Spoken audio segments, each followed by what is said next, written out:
പത്തനംതിട്ട തിരുവല്ല നെടുമ്പ്രം പഞ്ചായത്തിൽ വെള്ളക്കെട്ട്. കല്ലുങ്കലടക്കമുള്ള സ്ഥലങ്ങളിലാണ് വെള്ളക്കെട്ട് രൂപപ്പെട്ടത്. ചെറു റോഡുകളിൽ ഗതാഗത തടസ്സമുണ്ട്. അർജുൻ മട്ടന്നൂർ ചേരുന്നു. അർജുൻ, നിലവിലെ സാഹചര്യം എന്താണ്?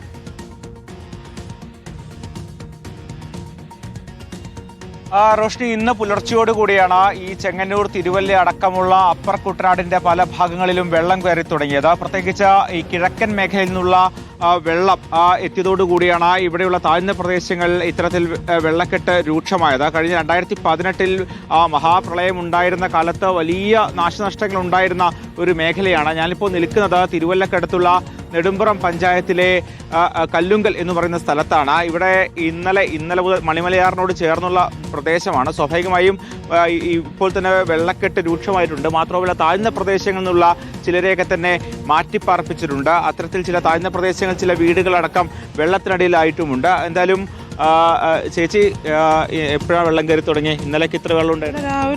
ഇന്നലെ രാത്രി 11 മണിയായപ്പോൾ തൊട്ട് ഇവിടെ വെള്ളം നല്ലതായി തുടങ്ങിയായിരുന്നു, നല്ല ഒഴുക്കായി തുടങ്ങിയായിരുന്നു. താഴോട്ടൊക്കെ എന്താ അവസ്ഥ? താഴോട്ടൊക്കെ ഇതിലും വലിയ മോശമായിട്ട് അവസ്ഥയാണ്. എല്ലാ വീടുകളിലൊക്കെ വെള്ളമായിട്ടുണ്ട്. വീടുകളിലൊക്കെ കയറി? പിന്നെ നമ്മുടെ അവിടുന്നോട്ടൊക്കെ ഉള്ള വീടുകളിലൊക്കെ പകൽ തന്നെ വെള്ളം കയറി, രാവിലെ തന്നെ കയറിയായിരുന്നു. പിന്നെ ഇവിടെ ഈ പറയുന്ന ഭാഗത്തൊക്കെ സ്ഥിരമായി വെള്ളം കയറുന്നതാണോ? സ്ഥിരമായിട്ട് കയറുന്നു. ഇപ്പോൾ 2018 കഴിഞ്ഞ പിന്നെ ഇവിടെ സ്ഥിരമായിട്ട് കയറുന്നതാണ്. ഇതെങ്ങനെ ഇപ്പം ആളുകളൊക്കെ മാറ്റി പാർപ്പിച്ചിട്ടുണ്ട്? ഇവിടെ കുറച്ച് പേരെയൊക്കെ പഞ്ചായത്തിൻ്റെ നേതൃത്വത്തിൽ തിരുവല്ല കാവുംഭാഗം ദേവസ്വം ബോർഡ് സ്കൂളിലോട്ട് മാറ്റിയിട്ടുണ്ട്. അവിടെ ക്യാമ്പ് ഉണ്ട്. ശേഷം ഇതെന്ന് പറയുന്ന അപ്പർ കുട്ടനാടിൻ്റെ ഒരു മേഖലയാണ്. കല്ലിങ്കൽ എന്ന് പറയുന്ന പ്രദേശം എന്ന് പറഞ്ഞാൽ അമ്പാമണിമലയുടെ 2 നദികളുടെ സംഗമ സ്ഥാനമായിട്ടുള്ള ഒരു സ്ഥാനമാണിത്. അപ്പം 2 നദിയിൽ നിന്നുള്ള വെള്ളം ഏറ്റവും കൂടുതൽ ഇരച്ചു കയറുന്ന ഒരു സ്ഥലമാണിത്. ഇത് പ്രത്യേകിച്ച് ഇപ്പോൾ കിഴക്കൻ മേഖലയിൽ നിന്നുള്ള വെള്ളം ഇറങ്ങിയപ്പോഴത്തേക്ക് ഇവിടെ വളരെ അധികമായിട്ട് വെള്ളം കയറിക്കൊണ്ടിരിക്കുകയാണ്. ഇന്നലെ സന്ധ്യയ്ക്ക് ഇതിലെ വെള്ളമില്ലാത്ത റോഡായിരുന്നു. ഇപ്പോൾ ഇത്രയും ആയിട്ടുണ്ട്. ഇനി അറിയില്ല കിഴക്കൻ മേഖലയിൽ നിന്ന് വരുന്ന വെള്ളത്തിനെ അനുസരിച്ചിരിക്കും ഇവിടുന്ന്. അതോടൊപ്പം തന്നെ തോട്ടപ്പുഴ സ്പിൽവേ തുറന്നെങ്കിൽ മാത്രമേ ഇവിടുന്ന് വെള്ളം പെട്ടെന്ന് ഇറങ്ങിപ്പോകാനായിട്ടുള്ള സംവിധാനമുള്ളൂ.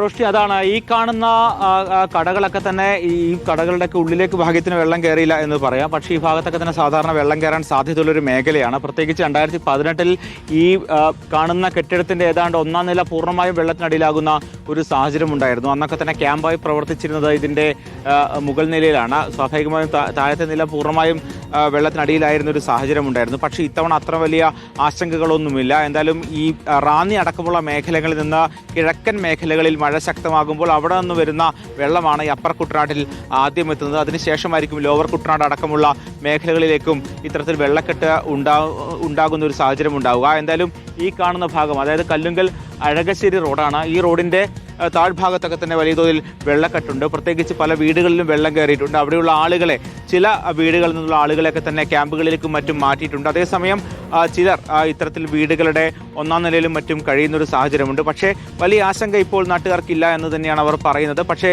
മഴ ശക്തമാവുകയാണെങ്കിൽ, പ്രത്യേകിച്ച് കിഴക്കൻ മേഖലകളിൽ മഴ ശക്തമാവുകയാണെങ്കിൽ സ്വാഭാവികമായും മണിക്കൂറുകൾ കൊണ്ട് തന്നെ അപ്പർ കുട്ടനാട് അടക്കമുള്ള മേഖലകളിലും വലിയ വെള്ളക്കെട്ടുണ്ടാകാനുള്ള സാധ്യതയുണ്ട്. എന്തായാലും ജാഗ്രതാ നിർദ്ദേശങ്ങൾ നൽകിയിട്ടുണ്ട്. പ്രത്യേകിച്ച് പമ്പ, മണിമലയാർ അടക്കമുള്ള പുഴകളുടെ തീരത്ത് താമസിക്കുന്നവർ സ്വാഭാവികമായും ജാഗ്രത പാലിക്കണം എന്ന് ജില്ലാ ഭരണകൂടം പറഞ്ഞിട്ടുണ്ട്. അതോടൊപ്പം തന്നെ മറ്റ് അനാവശ്യമായ യാത്രകളൊക്കെ തന്നെ ഒഴിവാക്കണം. വെള്ളക്കെട്ട് കാരണമുണ്ടാകുന്ന അപകടങ്ങളെക്കുറിച്ചും മുന്നറിയിപ്പ് കൃത്യമായി തന്നെ നൽകിയിട്ടുണ്ട്.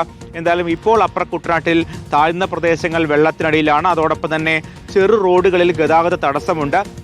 മറ്റ് കാര്യമായ പ്രതിസന്ധികൾ ഇപ്പോൾ അനുഭവപ്പെടുന്നില്ല. ഇന്നലെ വലിയ വെള്ളക്കെട്ടില്ലാത്തൊരു മേഖലയായിരുന്നു ഇത് എന്നുകൂടി ഓർക്കണം. അവിടെയാണ് സ്വാഭാവികമായി ഇന്ന് നേരം പുലരുമ്പോൾ ഇത്തരത്തിൽ വെള്ളക്കെട്ടുണ്ടാകുന്നത്. പക്ഷേ പ്രധാന റോഡുകളിലൊക്കെ തന്നെ ചില ഭാഗങ്ങളിൽ വെള്ളക്കെട്ടുണ്ട്. പ്രത്യേകിച്ച് ഈ അപ്പർ കുട്ടനാടിന്റെ പല ഭാഗത്തും അത്തരത്തിൽ വെള്ളക്കെട്ടുണ്ട്. ചേട്ടാ, ഇങ്ങനെ അങ്ങോട്ട് വീട്ടിലൊക്കെ വെള്ളം കയറിയിട്ടുണ്ടോ? എല്ലായിടത്തും വെള്ളമാണ്, അങ്ങോട്ടൊന്നും പോകാൻ പറ്റത്തില്ല. അങ്ങോട്ടൊന്നും സാധാരണ ഉണ്ടാകുന്നതിനേക്കാൾ വെള്ളക്കെട്ടുണ്ട്. സാധാരണ വരുന്ന പോലെ വന്നുകൊണ്ടിരിക്കുകയാണ്, വെള്ളം കൂടിക്കൊണ്ടിരിക്കുകയാണ്. റോഷ്നി, അതാണ് സാഹചര്യം. എന്തായാലും അപ്പർ കുട്ടനാട്ടിലും ഇപ്പോൾ വെള്ളക്കെട്ട് രൂക്ഷമായി തന്നെ ഉണ്ടായിക്കൊണ്ടിരിക്കുകയാണ്. പക്ഷെ വലിയ പ്രതിസന്ധികളില്ല എന്നാണ് പ്രദേശവാസികളും നാട്ടുകാരും ഒക്കെ തന്നെ പറയുന്നത്. ശരി, അർജുൻ മട്ടന്നൂരാണ് വിവരങ്ങൾ നൽകിയത്. മഴ മാറി നിൽക്കുന്നുണ്ടെങ്കിലും വെള്ളക്കെട്ട് ഒഴിയുന്നില്ല. അപ്പോൾ അതിന്റെ ആശങ്കയാണ് ജനങ്ങൾ പങ്കുവച്ചത്.